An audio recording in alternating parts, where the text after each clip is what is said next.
I am here to take a stand for sexism. Sexism is awesome and we should have a lot more of it. You are probably going now like, what? What happened to your liberal attitude, ANY? Why are you suddenly this hater person? Well, let me stop you right there and ask you, do you actually know what sexism means? So, let's take a look at the definition of sexism.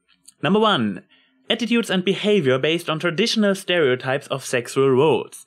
Yeah, I'm not really the conservative type and I'm of course not talking about embracing the stereotypes and gender roles. So, what is definition number 2?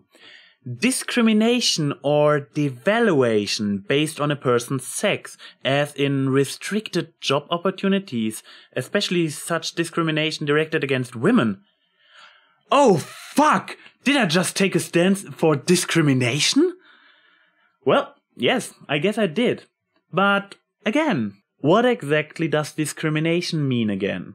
I mean, besides the connotation we have nowadays that it is used exchangeable with the word devaluation. So let's take a look at the original definition of discrimination, shall we? Definition number 1, an act or instance of discriminating or making a distinction. Okay? Second, treatment or consideration of or making a distinction in favor of or against a person or thing based on the group, class or category to which that person or thing belongs rather than on individual merits. Okay, this is a bit closer to the understanding of discrimination we have nowadays, and we use this term for more or less exclusively, but it goes on. Definition number 3. The power of making fine distinctions, discriminating judgment. For example, she shows a color with great discrimination. Or the more archaic definition, the 4th one, something that serves to differentiate. And yes, as you see by the origin of the word, it comes from the Latin word discriminatio, which means a distinguishing. And you have to distinguish between the sexes. They are different. I mean, we can start with something very basic like girls have a JJ and boys have a peewee. But it goes far deeper. There are differences in the way our brains are structured. There are differences based on hormones. We have different enzymes. We have a complete bunch of different reproductive organs which have a very big influence of our whole deception of the world. And going there and being like, whoa, complete equality. No, this is bullshit. And don't get me wrong, I am for equal treatment. A woman who does an equally good job as a man should get the fucking same money. Because she does the same good job. I also think that when you give a job to somebody, you should not go by gender, but by qualification. A woman that is equally qualified as a man should have the same chances for a job. And if it is a workplace where are so far more men than women, I would say go with the women. You are going for a more diverse workforce. What is good, which you should go for, because as cheesy as this might sound, our two genders, with all their different strengths and weaknesses that you have to acknowledge exist, they complete each other. I mean, yes, this is really cheesy and out there, but there is something true about it.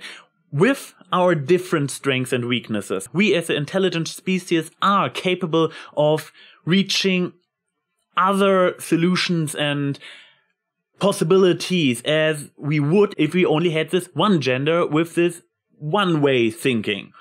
So you should embrace having a similar number of men and women, and it should also go the other way around. When you have a workplace where are more women and you have to hire somebody new and you have a woman and a man who are both equally qualified, then you should go with the man. This is a kind of equality everybody should go for, and not for this nonsense like, ooh, men and women are completely equal. They are fucking not.